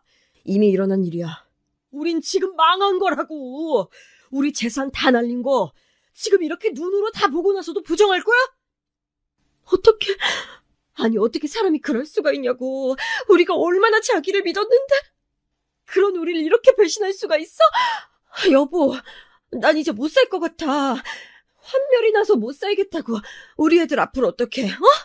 죄 없는 우리 애들, 아무것도 모르는 애들이 재산 다 날리고 빚더미에 앉은 집안에서 커갈 거 생각하면 나 지금 벌써부터 숨이 막혀와, 여보. 나는 자신 없어. 삼촌이라고 불렸던 먼 친척분에게 부모님은 처절한 배신을 당하셨어요. 그분만 믿고 보증을 섰다가 날린 돈이며 억울하게 뜯긴 돈까지 상황의 참담함이 이루 말할 수 없을 정도였습니다. 저는 그때 제가 상황을 파악할 수 없을 정도로 어렵기에 망정이라고 해야 하는 건지 아니면 부모님께 위로 한마디 건넬 수 없었던 어린 나이였던 것을 원망해야 하는 건지를 두고 많이 고민했었던 것 같네요. 저희 집은 원래 엄청 넓은 보금자리에서 살고 있었는데 그 사건으로 재산을 잃고 빚은 얻은 채 그 넓은 집을 포기해야 했으며 자그마한 구옥으로 거처를 옮겼습니다. 그러면서 언니랑은 따로 떨어지게 됐어요. 언니는 멀리 사는 큰 고모네에서 맡아주겠다고 했기 때문에 그쪽에서 살게 됐습니다. 언니는 그때부터 큰 고모의 자식들과 같은 학교를 다니면서 마치 그 집 식구처럼 살아가게 됐죠. 저는 어려서 그런 이해관계들을 몰랐기 때문에 그저 언니를 잃었다는 상실감만 느꼈습니다. 엄마, 왜 언닌 따로 살아야 돼? 이 집엔 언니 방이 없어서 그래? 우리 셋이 다 방 같이 쓰면 되잖아. 그게 그런 게 아니야. 이 집이 좁아서 너희 언니랑 같이 못 사는 게 아니야. 그냥 너희 언니한테는 거기서 사는 게 좋은 길이기 때문에 그렇게 된 거야. 우리 수연이는 착한 동생이니까 언니 행복해지는 길 응원해 줄 수 있지? 응? 우리 수연이가 이해해줬으면 좋겠어. 엄마가 저를 붙잡고 거듭 말씀하셨을 때 저는 솔직히 하나도 상황을 이해하지 못하고 있었지만 몇 주 사이에 엄마가 너무나도 피골이 상접하고 초췌해진 것을 느낄 수 있었기에 그대로 입을 다물었습니다. 때를 쓰고 응석을 부릴 때가 아니란 것을 직감적으로 알았던 것 같아요. 하지만 제 동생은 달랐어요. 난데없이 바뀐 열악한 환경에 불만을 품었고 도무지 적응을 하지 못하면서 부모님과 저에게 매일같이 소리를 지르고 때를 쓰고 난리였던 것으로 기억을 합니다. 나 이런 거 말고 불고기 먹고 싶단 말이야. 수민아, 불고기는 지난주에 먹었잖아. 기억 안 나? 이것도 맛있는 거야. 반찬 투정하지 말고 얼른 먹어. 싫어. 엄마는 왜 맨날 나보고 맛없는 거 먹으라 그래? 냉동실에는 왜 아이스크림 안 사다 놓는 건데? 냉동실에 맨날 아이스크림 있어야 될 거 아니야, 이 바보들아! 엄마랑 아빠랑 언니랑 전부 다 바보들이야, 진짜 싫어! 집안의 막내로서 응석바지로 자라왔던 동생이었어요. 언니랑 제가 혼이 나도 동생은 원래 혼이 나는 법이 없는 아이였습니다. 그랬던 공주님이었으니 바뀐 환경이 마음에 들지 않았고 적응할 생각도 하지 않았으며 무작정 다시 대궐 같은 집으로 돌아가는 날만 꿈꾸며 기다렸던 것이죠. 제가 초등학교에 입학하고 나서부터 동생의 투정은 더 심해졌어요. 저는 오히려 학교 생활을 하면서 새로운 일상에 완전히 녹아들었는데 이런 저를 보면서 동생은 더욱 화가 났었던 것 같네요. 부모님과 저에게 항상 화를 내기 일쑤였고 무슨 말을 해도 듣질 않았고 통제가 어려웠어요. 아버지는 이 진흙탕 같은 현실에서 벗어나기 위해 고군분투하고 계셨기 때문에 당시에 무척 바쁘셨습니다. 무기력하게 계시다가 다시 눈빛을 빛내시며 이것저것 해보시려고 하는 아버지를 보면서 엄마는 기뻐하셨고 열심히 내조를 하셨죠. 그래서 당신의 딸들이 아버지의 제도약에 방해가 되는 것을 원치 않으셨습니다. 아무런 사고도 치지 않길 원하셨어요. 저는 학교 생활에서 힘든 점이 있거나 교우 관계에서 고민이 생겨도 그걸 집에 와서 털어놓질 못했습니다. 응석부릴 생각하지 마. 나약한 소리 하는 거 아니야. 네 동생만으로도 충분히 벅찬 상황인데 너마저 쓸데없는 소리 해낸다면 엄마 너무 속상해. 알겠지? 우리 수연이는 착한 언니니까 이해해줄 수 있지? 앞으로도 동생 잘 챙기고. 엄마는 우리 수연이 믿어. 저희 언니를 대상으로 두고 얘기할 때면 저는 착한 동생이 되어야 했고 저희 동생을 둔 얘기라면 저는 착한 언니가 되어야만 했습니다. 가운데 낀 서러운 신세였어요. 말 안 듣는 골칫덩어리 동생 때문에 저는 늘 곤란했지만 부모님을 힘들게 하고 싶지 않아서 제가 동생을 억지로 이끌고 나갔습니다. 그래봤자 저도 고작 8살이었지만요. 동생도 학교에 입학한다면 자기 생활을 꾸려나갈 테니까 상황이 훨씬 나아질 거라고 믿었던 것 같아요. 하지만 그런 미래는 오지 않았습니다. 동생은 7살 나이에 그 추운 연말에 어느 아파트 놀이터에서 머리를 잘못 박은 바람에 병원으로 실려갔어요. 추운 겨울이었기 때문에 더 타격이 컸지 않았나. 지금에 와서 그런 생각을 해봅니다. 동생이 고꾸라져서 머리를 박고 기절하자 근처에 있던 아이들은 놀라서 전부 자리를 떠버렸어요. 추운 줄 모르는 어린아이들만 현장에 있었고 어른은 한 명도 없었다고 합니다. 그래서 동생은 발견이 늦었어요. 자리를 떴던 아이들 중 한 명이 집에 돌아가서 자기 엄마한테 상황을 말했던 거예요. 그 엄마분이 얘기를 듣고서는 이게 당초에 무슨 일인가 싶어서 궁금한 마음에 놀이터로 나가보셨다고 합니다. 그런데 저희 동생이 쓰러져 있는 것을 보시곤 깜짝 놀라서 신고를 하셨던 거죠. 그 아파트가 저희 집에서 거리가 꽤 있었어요. 거긴 나름 잘 사는 사람들이 사는 곳이라 할 수 있었고 저희 집은 정반대 분위기의 동네였으니까요. 그런데 동생이 거기까지 가서 놀았던 것입니다. 좋은 시설의 놀이터에서 놀고 싶어하는 아이란 것을 저는 진작 알고 있었어요. 하지만 부모님께 쓸데없는 소리를 전하는 딸이 되고 싶진 않아서 동생의 일탈 같은 놀이를 혼자만 알고 묵인하고 있었습니다. 그랬던 것이 결국 화근을 불러왔던 것은 아닐까 싶어서 그 이후로는 저는 혼자 죄책감을 느껴왔었죠. 만약 부모님께서 동생이 그 동네에 그 아파트까지 가서 논다는 것을 아셨다면 분명히 만류하셨을 테니까요. 안 돼. 이럴 수 없어. 불쌍한 내 새끼. 얼마나 무섭고 아팠을까. 제발 눈 좀 떠다오. 엄마 좀 쳐다봐주라. 우리 막내, 우리 예쁜 수민아. 엄마가 우리 수민이 좋아하는 불고기랑 오므라이스 해줄게. 그동안 이런저런 핑계 대면서 못해줘서 미안해. 제발 눈 떠줘. 엄마는 의식불명인 동생을 붙잡고 끊임없이 흐느끼셨습니다.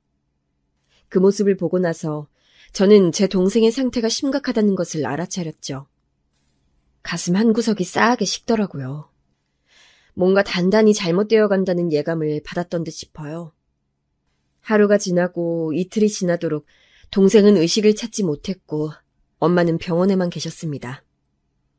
아버지는 집에 오셔서도 저한테 말 한마디를 안 건네셨죠. 그 상황에서 저는 묵묵하게 집안일을 하고 아버지의 끼니를 챙겨드렸습니다. 새해를 앞두고 동생은 끝내 세상을 떠났어요.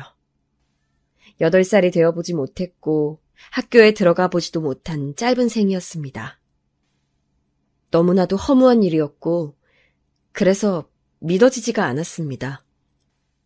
따로 떨어져 살고 있었건만 언니는 저보다도 동생의 죽음 앞에서 더 많은 눈물을 흘리더라고요. 그래서 저는 동생이 떠났으니 언니가 다시 집으로 돌아와서 살지 않을까 하는 짐작을 했었어요. 그러나 언니는 계속 큰 고문에서 살겠다고 했습니다. 거기서 살면서 다니고 있는 학교에 너무 많은 정이 들어버렸다는 것이 당시의 이유였지만 나중에 알고 보니까 동생이 떠나고 나서 도저히 저희 집의 상황이 언니를 받아줄 여력이 되지 않았기 때문에 그런 것이었어요. 엄마는 마치 폐인처럼 일상을 놓아버리셨고 아버지는 하루 종일 바깥일에만 매달리셨습니다. 저는 찍소리도 못하고 그 집에서 저 혼자 스스로를 챙기면서 그렇게 살았어요. 살얼음판 위라도 그것보단 나았을 것입니다. 아버지의 눈치를 보면서 엄마의 비위를 맞추면서 매일매일을 긴장 속에 살았던 것이 바로 저의 유년 시절이었어요. 저도 차라리 언니처럼 다른 친척 집에 가서 살면 어떨까 싶은 생각을 했었습니다. 아니면 저도 아예 그 존재를 몰랐던 숨겨진 부자 친척이 어느 날 갑자기 나타나서 저를 키우겠다며 데려가는 상상. 그런 걸 자주 했었던 것 같아요. 그럴 때면 현실을 벗어날 수 있었기에 행복했죠. 자꾸 상상 속에서만 행복해져 갔던 저는 현실에서 만족하지 못하게 됐습니다. 학교에서는 계속해서 의기소침한 아이가 되어갔고요. 매사에 자신감도 떨어지게 됐어요. 나중에는 점점 내성적인 성격으로 되어가더라고요. 환경이 사람을 만든다는 말이 괜히 나온 게 아닌가 봐요. 제가 정말로 그랬었으니까요. 제가 중학교 입학을 목전에 앞뒀을 무렵 저희 집은 급변을 맞이하게 됩니다. 사춘기로 슬슬 접어들면서 저는 온갖 세상에 대한 비난과 원망을 속으로 하고 있었던 때였고 부모님과는 사이가 어색하기 짝이 없었으며 초등학교를 졸업하고 나서도 집으로 돌아오지 않은 언니의 존재를 남몰래 혼자 증오하고 있었던 게 저였어요. 그런 상황 속에서 갑자기 아버지의 일이 확 잘 풀려버린 거예요. 로또 맞았다, 잭팟 터졌다 이런 표현으로 밖에는 설명할 길이 없었던 정말 기적 같은 일이었습니다. 지인분의 사업장에서 일을 하시던 아버지가 자립을 원하셔서 그곳을 나오시고 사업체를 꾸린 지 2년이 되어가던 무렵의 일이었죠. 일이 잘 풀리는 바람에 아버지는 친가 쪽 친척들에게 빌렸던 돈을 금세 갚을 수 있었습니다. 이 과정에서 언니를 계속 맡아주었던 큰고모네한테 후한 금액을 건네주신 걸로 알아요. 그리고 저는 이게 불만이었어요. 그 집에서 먹고 자고 하면서 행복하게 잘 산 언니한테 뭐가 불쌍하다고 돈을 그렇게 주셨어요? 도대체 뭐가 그렇게 안쓰럽다고 돈을 챙겨주셨냐고요. 뭐라고? 네가 아직 물정을 몰라서 그렇구나. 애 하나 걷어서 돌보는 게 얼마나 신경 쓰이고 힘든 일인데 들어간 돈만 순수하게 따져도 결코 적지 않을 금액일 텐데 그걸 갚지 않는 건 말이 안 되지. 너는 네 언니한테 그렇게 불만이 많은 거야? 언니한테 들어간 돈보다 아버지가 그쪽에 주신 돈이 더 많지 않나요? 이자라고 쳐도 훨씬 많은 것 같은데요. 제 짐작이 틀렸어요? 만일 그렇다 해도 네가 무슨 상관이며 네가 뭘 어쩔 건데? 네 돈도 아니면서 왜 그렇게 가타부타 말이 많아? 어린 녀석이 맹랑해가지고는. 큰고모네는 좋겠네요. 언니도 좋겠고요. 아버지를 위해서 밥 한 번 차려주지 않은 사람들이지만 돈을 많이 받았잖아요. 저는 마치 당연하게 집안일을 하나부터 열까지 다 해가면서 6년을 지내왔는데 하루도 빠짐없이 그렇게 지내왔지만 군것질만 간신히 할 수 있는 용돈 외에는 받아본 적이 없는데요. 큰고모네랑 언니는 아버지 가족이고 저는 뭐 무급하녀인가요? 어디서 이렇게 눈을 땡그랗게 뜨고 지 아버지한테 대들어? 부모를 위해서 딸 자식이 가사노동을 하는 건 당연한 거야. 어느 집에라도 그건 이상한 일이 아니야. 왜 너만 억울한 것처럼 말을 하는 거야? 어느 집이요? 아버지, 도대체 어느 집이 이렇게 사는데요? 말씀해 주실 수 있나요? 저는 저희 반뿐만 아니라 저희 중학교 전체를 통틀어서 저처럼 하루도 빠지지 않고 혼자 가사노동 다 하면서 자기 아버지 뒷바라지 다 하고 자기 엄마 기분 살피느라 안절부절하면서 사는 사람은 아무도 없을 거라고 생각하는데요. 그건 아무튼 네 큰고모한테 돈을 주는 건 당연히 해야 했던 일이고 도리야. 그건 네가 상관할 바가 아니야. 그리고 네 용돈은 올려주마. 네가 중학생이 된 지가 언젠데 아직까지 용돈을 안 올려준 건 내가 잘못 생각했다. 세상 무서울 것 없는 사춘기 파워를 앞세워서 아버지한테 저는 대들었었죠. 감정적인 말뿐이었지만 돌이켜보면 부끄러운 순간들이 많았지만 그렇게 했던 것 자체를 후회하진 않았습니다. 동생이 갑작스레 떠난 이후로 우울증과 조울증을 넘나들며 오래 지내셨던 엄마. 그랬던 엄마가 아버지의 재도약 이후로 슬슬 기운을 차리시더니 바깥 생활을 자주 하기 시작하셨는데 기력을 그렇게 찾으시고 나면 가정을 돌보실 거라고 믿었건만 여전히 모든 것이 저의 몫으로 남겨져 있는 것이 저는 어이가 없었어요. 저라고 그걸 좋아서 했던 건 아니잖아요. 저밖에 없으니까, 해야만 하는 일이니까 그랬을 뿐이었죠. 그런데 저도 머리가 점차 커가면서 엄마라는 사람이 이루 말할 수 없이 무기력하고 무능한 사람으로 보이기 시작했습니다. 아버지는 다시 일어서는 것에 집착하며 매달려 있었기에 그것 외에는 아무것도 볼 줄 모르는 외골수가 분명했고요. 저희 집은 경제적인 상황이 무척 나아지고 있었으나 가족 간의 깊어진 골은 어떻게 해볼 수 있는 상태가 아니었습니다. 특히 제 안의 응어리 같은 것이 이미 단단하게 진 상태였어요.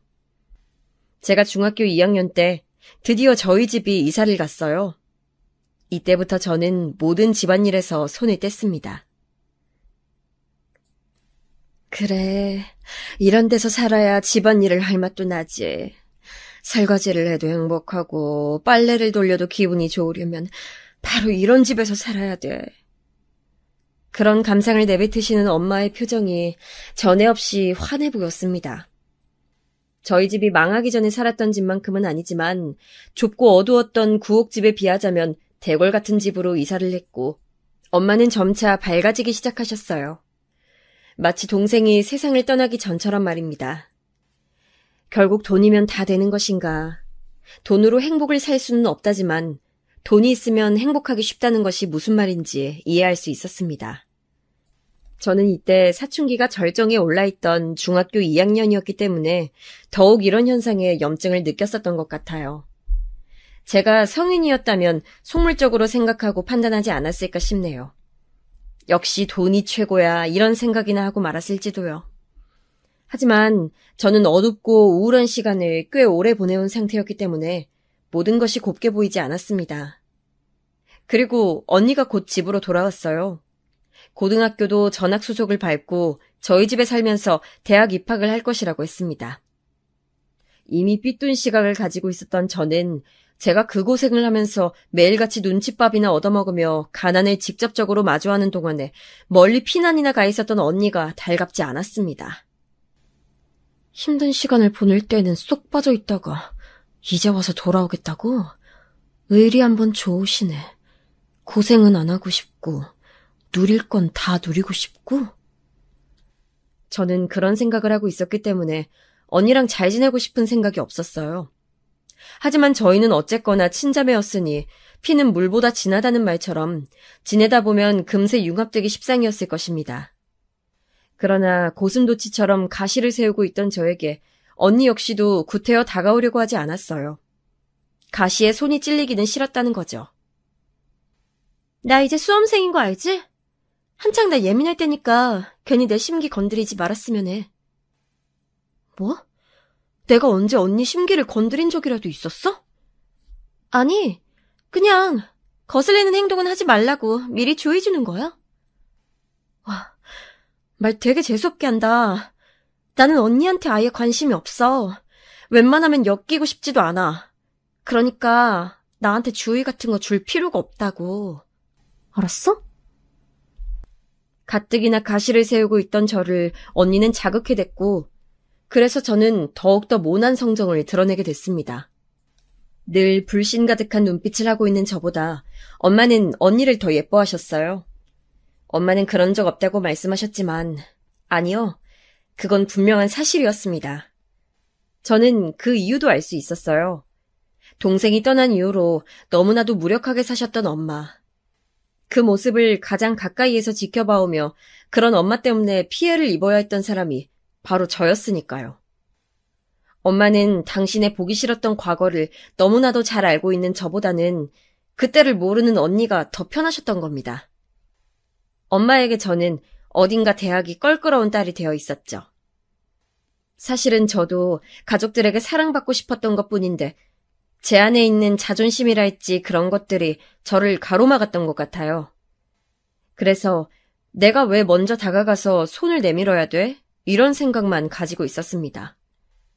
저한테 먼저 가족들이 다가와주고 저를 위해주기만을 바랐어요. 하지만 사업장이 몸집을 키워가고 점점 잘 될수록 아버지는 더없이 바빠지셨으며 가정을 들여다보실 여유가 없었습니다. 그런 아버지를 챙기시고 수험생인 언니를 독려하셨던 건 엄마였고요.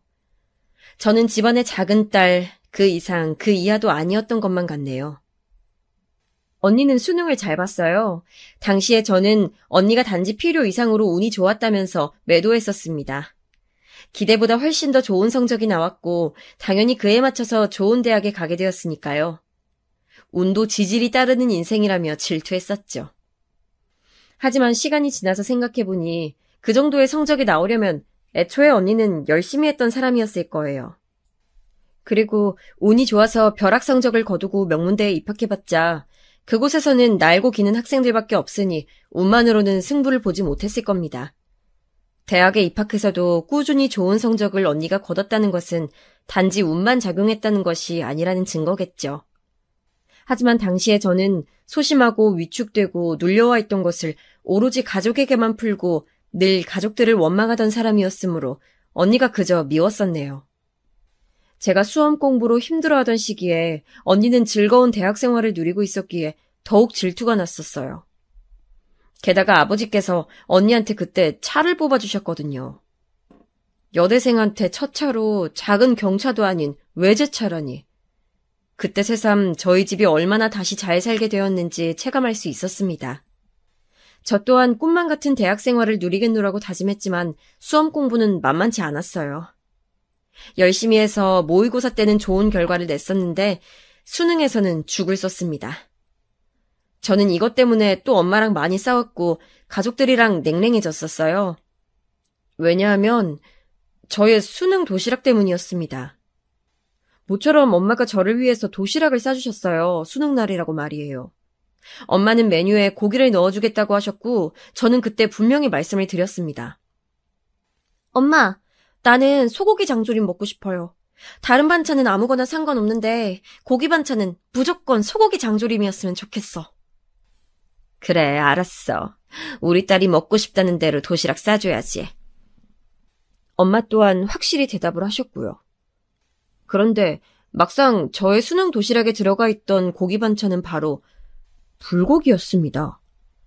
장조림과 불고기는 완전히 다른 영역이잖아요. 조리법부터가 궤를 달리하는걸요? 그런데 웬 불고기에다가 당근이 잔뜩 들어간 계란말이, 그리고 국통에는 미역국이 담겨있는 것을 보고 제가 점심시간에 너무 화가 났어요.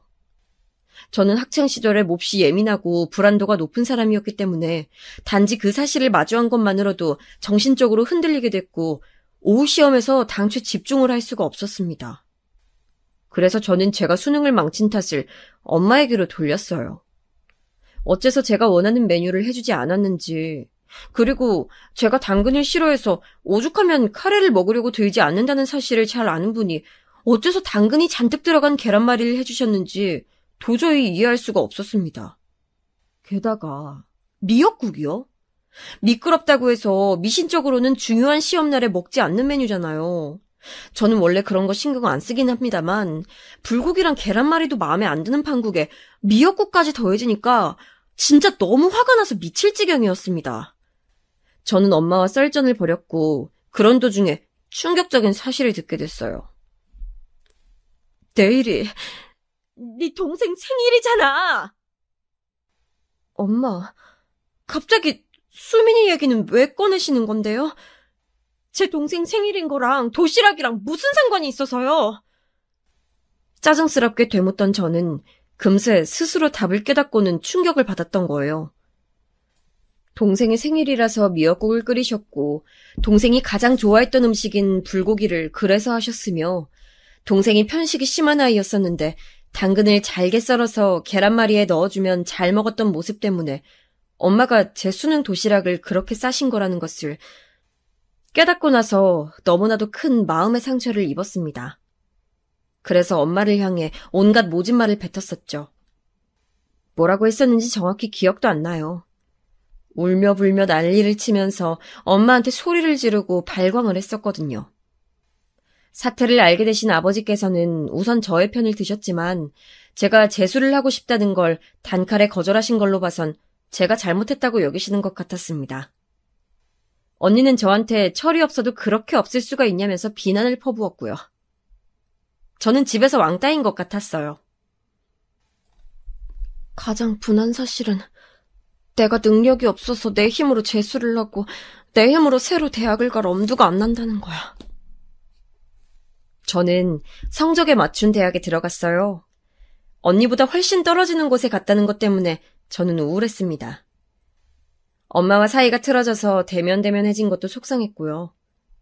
여기서 또 혼자 서글펐던 것은 대학교 근처에서 자취를 했는데 이 비용을 전부 마련해준 것이 아버지셨다는 사실입니다.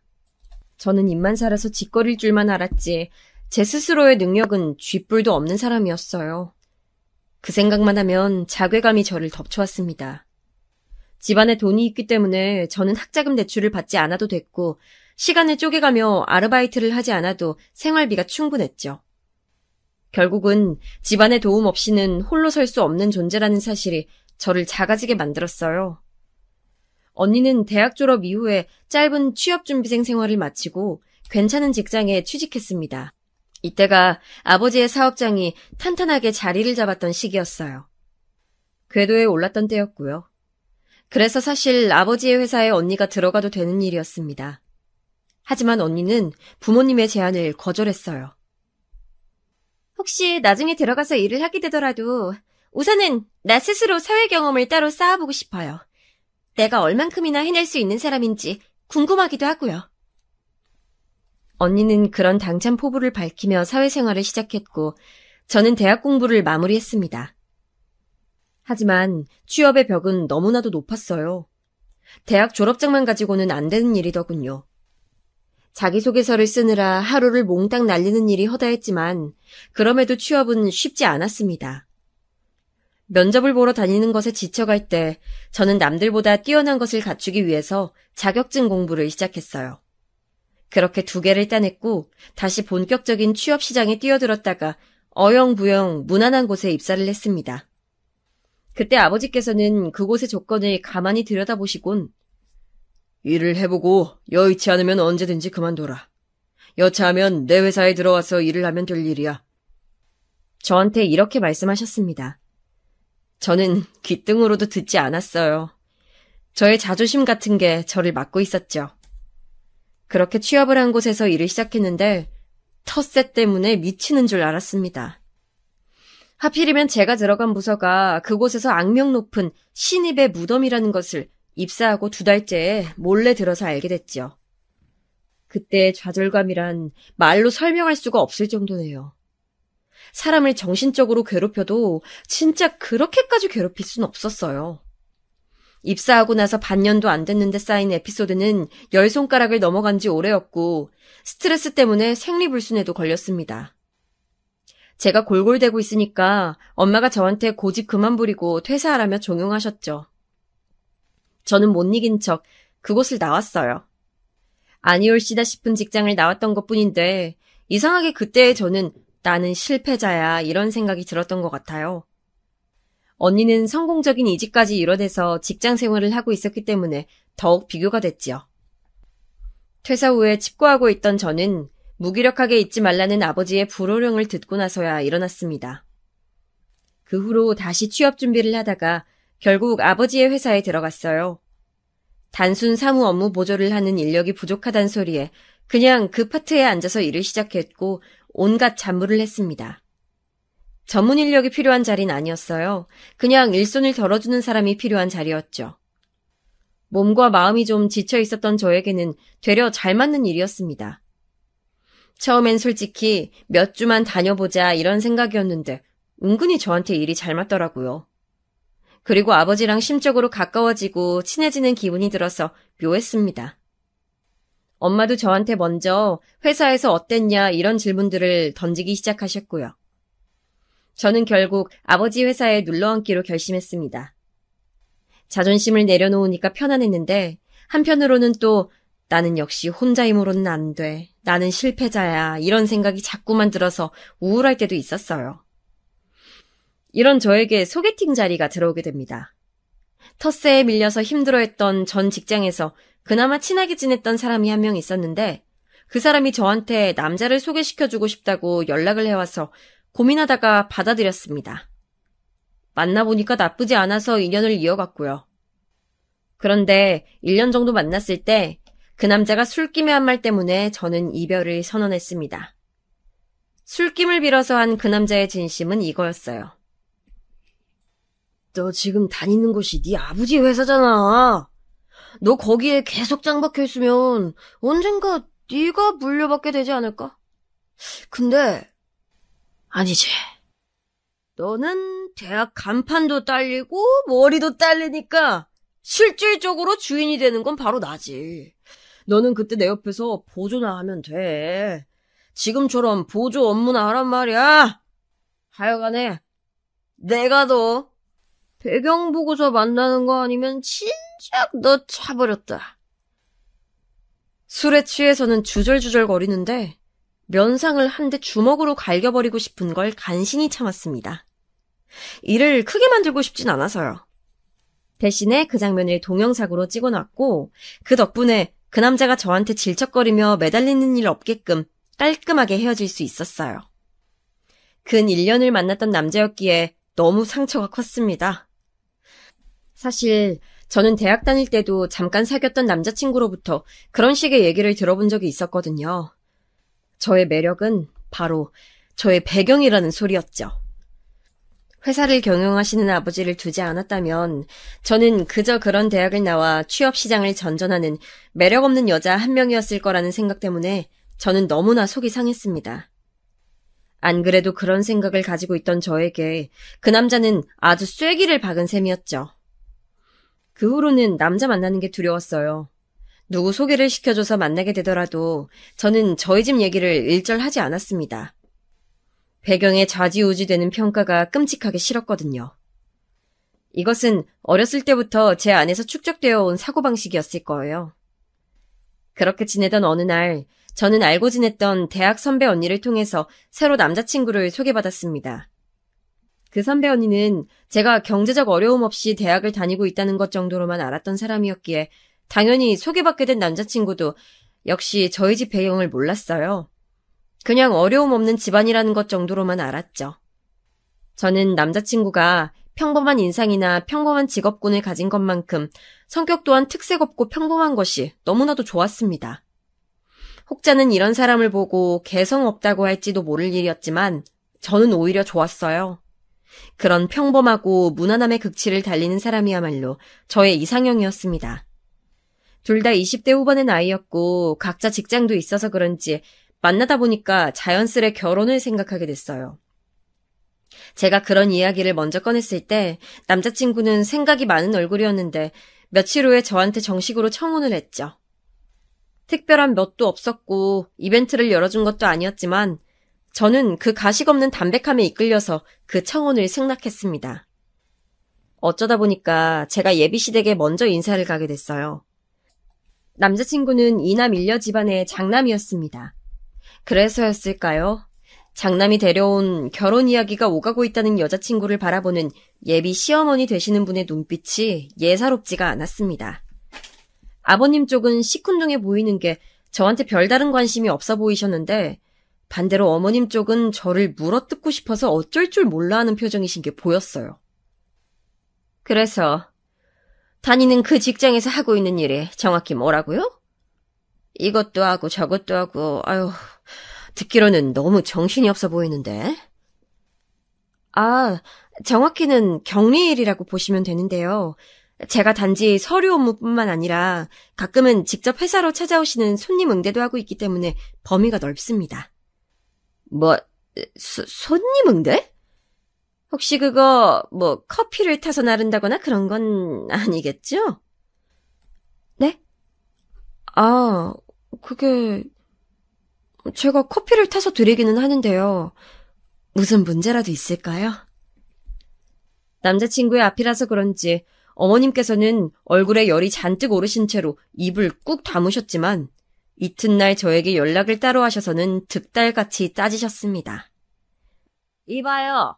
이 무슨 말도 안 되는 경우예요. 기껏 커피나 타는 격리라고? 나 참 어이가 없으려니까 감히 천한 격리 주제에 대기업에 종사하는 우리 큰아들을 넘보겠다고? 급이 다른데 어딜 넘기는 거야? 이보세요, 격리 아가씨. 제발 주제 파악 좀 하시고 내 아들은 놔줘요. 나는 내 눈에 흙이 들어가도 너 같은 여자는 며느리로 허락 못하니까. 당신 하실 말씀만 하시고선 일방적으로 전화를 끊으셨는데 이런 모욕감은 처음이었습니다. 저는 화를 사귀고 나서 어머님께 전화를 걸었지만 안 받으시더군요. 제 번호를 즉시 차단하신 모양이었어요. 거기에서 또 한 번 수치심이 들었죠. 남자친구에게 이런 얘기를 다 했어요. 그랬더니 무척 난감한 얼굴로 저한테 결혼은 어차피 우리 둘이서 하는 거잖아. 엄마가 뭐라고 하시든 너무 신경 쓰지 마. 이렇게 얘기를 해주더군요. 그런데 적극적으로 뭔가 해결을 하려는 뉘앙스가 전혀 아니라서 제가 좀 당황했습니다. 제가 모욕감을 느꼈다고 하는데도 저한테 자기 모친 대신이나마 사과하려는 제스처도 안 보여줬고요. 솔직히 조금 실망하긴 했으나 남자친구와 결혼하고 싶다는 마음까지 흔들린 건 아니었기 때문에 다시금 자리를 만들어서 예비 시부모님을 뵈러 갔습니다. 식당에서 밥 먹는 자리였는데 생각보다 분위기는 좋았어요. 별다른 얘기도 오가지 않았고요. 그래서 저는 앞으로의 진행이 원활할 것이라고 제멋대로 착각을 했는데 갑자기 식사가 맞춰갈 무렵 어머니께서 여자끼리 따로 커피라도 한잔할까? 내가 맛있는 커피 한 턱 쏠 수 있는데. 저한테 이렇게 말씀하시는 건 아니겠어요. 뭔가 심상치 않았습니다. 저는 왠지 이 순간을 피하고 싶어서 남자친구를 쳐다봤는데 제 시선을 피하더군요. 좀 황당했어요. 그제서야 얘는 마마보이구나 라는 사실을 깨달았죠. 자기 모친 말이면 꼼짝 못하는 모양이었습니다. 어쩔 수 없이 저는 식당을 나와서 어머님과 근처의 카페로 향했어요. 어색하게 아메리카노 2잔 시켜서 마주보고 앉았는데 저한테 대뜸 이러시더군요. 너 아까 우리 아들이 밥값 계산했는데도 고맙다거나 잘 먹었다는 말 한마디를 안 하더라? 네?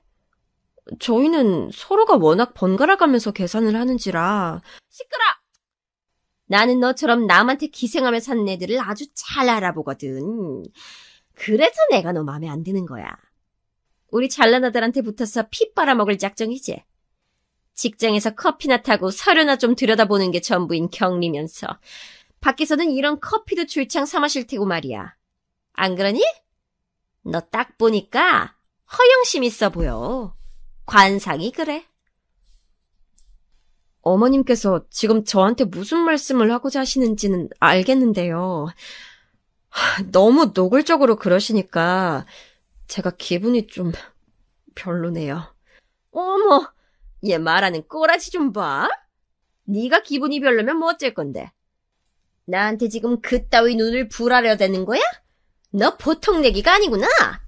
그러니까 대기업 다니는 우리 잘난 아들을 꼬여냈겠지. 그런 능력 하나는 아주 좋네. 지금 다니는 거기는 또 대체 어떻게 들어갔니? 면접에서 커피 잘 타는 시범이라도 보였었나 봐. 어머님께서 피식 웃으시면서 말씀하시는데 그때 제 이성의 끈이 툭 끊겨버렸습니다. 남자친구랑 결혼하겠다 어쩐다 했던 마음도 그때 다 날아가 버렸어요.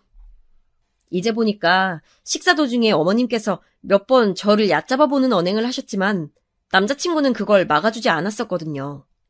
제 생각보다 아주 별로인 놈이라는 판단이 확 들었습니다. 저는 얄밉게 커피를 호로록 마시고 계신 어머님께 말씀드렸어요. 아니요, 저 면접 안 봤는데요. 그럴 필요가 없었거든요. 면접도 안 봤단 말이야? 어우, 세상에. 얼마나 별거 아닌 자리였으면 그런 것도 없이 서류만 보고 사람을 쓴다니. 아유. 서류를 내긴 했지만 전혀 상관이 없었어요. 저는 어쨌거나 무조건 합격인 입장이었으니까요. 뭐? 무조건 합격? 그게 대관절 뭔 소리야? 그 회사 대표님이 바로 저희 아버지세요. 저희 아버지 회사에 다니고 있는 거라서요. 저의 엄청난 발언에 깜짝 놀라신 어머님이 손을 떠시는 바람에 커피가 흘러넘쳤어요. 손에 뜨거운 커피가 떨어지자 어머님께서는 비명을 지르시며 자리에서 일어나셨죠. 저는 그 호들갑스러운 광경을 무심한 눈빛으로 쳐다봤습니다. 어머님께서는 당황하신 얼굴로 대인 손을 움켜쥐신 채로 저한테 물어보셨죠. 우리 아들은 그런 말 안 하던데? 그렇겠죠. 제가 말을 안 했으니까요. 굳이 미리 밝힐 필요가 없어서 그랬어요.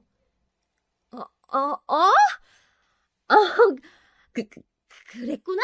아이고, 그렇게 된 거였어? 어머나. 갑자기 어머님께서는 전에 없던 해사한 미소를 지으시면서 조심스레 다시 자리에 앉으셨습니다. 저는 그 변화를 싸늘하게 쳐다보고 있었죠. 어머님께서는 모르셨겠지만 저는 지난 세월 많은 감정의 변화를 겪으면서 돈 앞에서 사람이 달라진다는 것을 별로 좋아하는 사람이 아니었습니다. 응당 그럴 수밖에 없다는 것을 분명 알고 있었지만 제 속이 뒤집어지는 건 어쩔 수 없었죠. 가족회사였다면 그렇다고 진작 말을 하지. 아유, 회사에 찾아오는 손님 응대뿐만 아니라 각종 서류 업무도 도맡아서 하고, 아유, 알고 보니까 참된 일꾼이 여기 있었네. 아이고. 특히나 어머님처럼 수치도 모르고 손바닥 뒤집듯 태세를 바꾸는 사람은 가장 싫었습니다. 저는 다음 이어진 어머님의 말씀에 저도 모르게 코웃음을 치고 말았어요. 아무튼 나는 우리 큰아들 결혼이라면 무조건 오케이 찬성인 입장이니까 그런 줄 알고 있어. 네? 무조건 찬성을 하신다고요? 그럼 당연하지. 우리 큰아들도 지금 장가들 나이가 됐는데 내가 왜 반대하겠니? 쌍수 들고 환영해야 할 일이지. 결혼 허락할 테니까 둘이 잘 살아보렴. 버스가 이미 떠난 줄도 모르고 정류장에서 기다리고 계시네요. 바보처럼. 제가 외치자 어머님께서는 영문을 모르겠다는 듯 눈동자를 크게 뜬 채 저를 바라보셨습니다. 그 앞에 대고 저는 분명하게 제 의사를 전달드렸어요. 결혼? 이제는 제가 싫어요. 이 미친 아줌마 같으니라고. 2번 다시 뵙는 일 없었으면 좋겠네요. 또박또박 말을 뱉은 후에 미련 없이 자리에서 일어났습니다. 입도 되지 않은 커피는 그대로 남겨둔 채 말이죠. 제가 걸음을 옮기자 그제서야 상황 파악을 마친 어머님께서 저를 붙잡으려고 별별 호소를 다 하셨지만 저는 눈길도 그쪽으로 주지 않았어요. 어머님께서 먼저 선수를 치시기 전에 저는 먼저 움직였습니다. 남자친구에게 연락을 한 거였어요. 자기야, 우리 그만하자. 여기까지만 하는 게 좋을 것 같아. 나는 자기 어머님 같은 사람하고 엮일 자신이 없고 자기 같은 사람하고 평생을 약속할 자신은 더 없어서. 내 말 무슨 뜻인지 알지? 너 우리 엄마한테 또 무슨 한 소리를 듣고 이러는 거야. 네 심정은 알겠는데 너 꼭 헤어지자는 말을 그렇게 해야 되냐? 어떤 아름다운 이별을 기대했었길래 그러는 거야? 그런 건 없어. 추잡하거나 덜 추잡한 이별만 있을 뿐이지. 나는 너랑 이제 완전히 끝났어. 너도 이제 나를 2번 다시 찾아오지 않겠다고 약속 좀 해줄래? 너 이상한 데서 고집이 있어서 이렇게 약속한 건 꼭 지키는 사람이잖아. 네가 그러면 내가 매달릴 줄 아나 본데. 아니야, 너 착각한 거야. 그래, 헤어지자. 2번 다시는 내가 너 찾는 일 없을 거야. 남자친구가 울컥한 목소리로 선언하는 것을 통화 녹음 모드를 따놓은 저는 미련 없이 전화를 끊었고 그 음성 파일을 즉시 남자친구에게 전송한 다음에 번호를 차단했습니다. 결혼까지 생각했던 인연을 이런 식으로 정리한다는 것에 씁쓸함을 느꼈지만 별 수 없는 일이라고 스스로를 다독였어요. 역시나 그 어머님께서 입을 놀리신 모양이었습니다. 저한테 차인 그 남자는 자기가 했던 말을 번복하는 강수까지 두면서 저를 찾아왔었죠. 제 배경이 무척 아깝다는 눈치였고 저는 그 남자를 무참하게 끊어냈습니다. 그 이후로는 많은 생각을 하면서 지냈어요. 저 스스로를 회복하는 데 초점을 맞추고 싶었고 제 안에 남아있는 열등감과 싸웠습니다. 그 결과 가족끼리 많이 화목해졌어요. 언니랑도 말이죠. 점점 더 친해져서 지금은 둘도 없는 자매 사이가 됐네요. 다사다난했지만 어쨌든 가족은 가족인가 봐요.